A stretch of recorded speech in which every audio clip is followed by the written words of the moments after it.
If you clicked on this video, then we both have something very similar in common.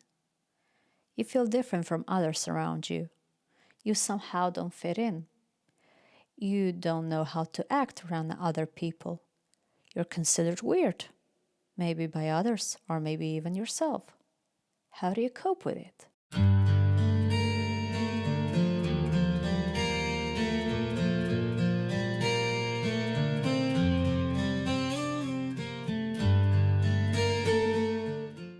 Hi, you can call me Em, and welcome to Mystic Harmony. This is a safe and open space for kindred spirits to connect, explore, and share insights on life, spirituality, and the mysteries in between. Here we embrace deep conversations, new perspectives, and even moments of pure wonder. So make yourself at home. You're exactly where you're meant to be. You say you're different. How does that make you feel? Feel free to write about it in the comments. Maybe you feel good about yourself.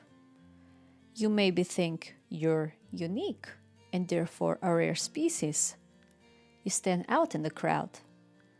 Maybe you feel super proud of yourself. And you also created some amazing experiences with your gift. And in that case, I'm truly happy for you and I'm wishing you nothing but the best. But what if that's not the actual case and it's maybe right on the contrary? Maybe it can vary from time to time. Sometimes you can feel like you're on the top of the world because of it. Other times you simply feel totally lost and unwelcomed. Where are you at the moment? I, for one hand, know that I feel really good about it when I get to be in my highest version of myself, when I get to develop my true authentic potential, like create my craft, exploring things that excite me, experience life in a way I mostly desire. The moment I start feeling bad about it is when I step into the system. I probably haven't discovered any new water with this sentence. I'm sure I'm not the only one thinking the same way. It's a challenge to be yourself when the system expects you to be a certain way. You can't always go with it as you please, or maybe not even at all. And therefore, you start to struggle and question, and maybe even doubt yourself once in a while. You're different because you're meant to create a difference in this world. I strongly believe that. So how can you make a difference in a world? Maybe you can flourish through your own hobbies. Maybe you can create a difference while helping others in need. The possibilities are actually endless if we're willing to have an open mind. But what about when you're a part of a system and that system doesn't allow you to express your differences? My answer is, as long as you remain you in your unique, authentic way, in your mind and spirit, you can move past it. I remember one well-known Reiki practitioner in our country who is totally free-spirited, connected with Source and all that is. A very good karmical diagnosticist and aura reader. The list goes on when it comes to him. And he wrote in one of his books how he managed to remain himself while serving the army. I'm pretty sure you know how strict they can be there. And the way he coped with it is that he simply reminded himself daily before sleep about who he really is, despite playing their game.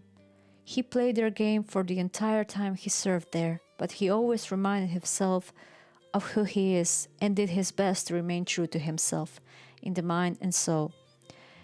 And I'm happy to let you know that now in his older years, he's very successful in his area. He wrote so many successful books and he's karmic diagnosticist and he's also a teacher of it, and the list goes on. He's truly living his highest potential. So he truly is an inspiration, a big inspiration to all of us. So the key here is in your inner world. The mind is what is important. You are the boss of your mind.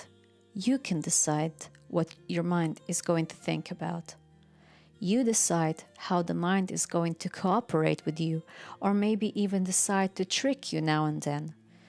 You are the creator of your reality. Be careful what you feed your mind. Are you feeding your mind with fear, with doubts? Or are you feeding it with different possibilities? The choice is yours. But before you make the choice, are you aware of your thoughts? Eckhart Tolle said it best. You are not your thoughts. You are the observer of your thoughts. Let me repeat that again. You are not your thoughts. You are the observer of your thoughts. Whenever you think of something, detach yourself from the thought and observe it. What is the thought giving you?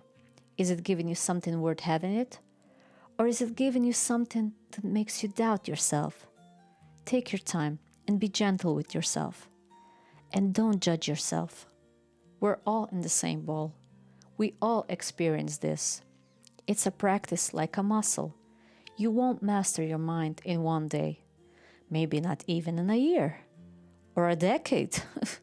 So it's very important to be gentle with yourself.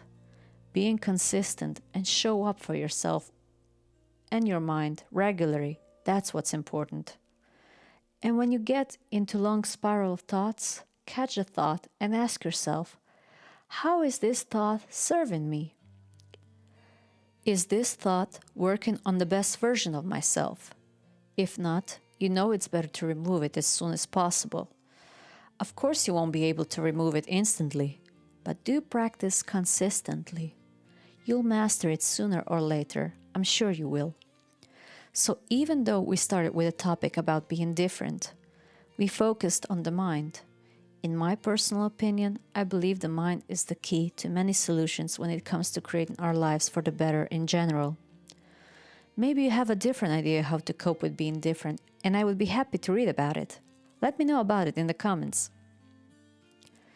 So this is it for today's video. I hope you find this video interesting. If you did, I'd really appreciate if you give this video a thumbs up, which helps a lot with the algorithm. And of course, subscribe to the channel and hit the notification bell so you get notified about the upcoming videos. And with that being said, I wish you a wonderful week ahead, filled with authenticity. And I'll be seeing you in the higher dimensions in the next video. Bye for now.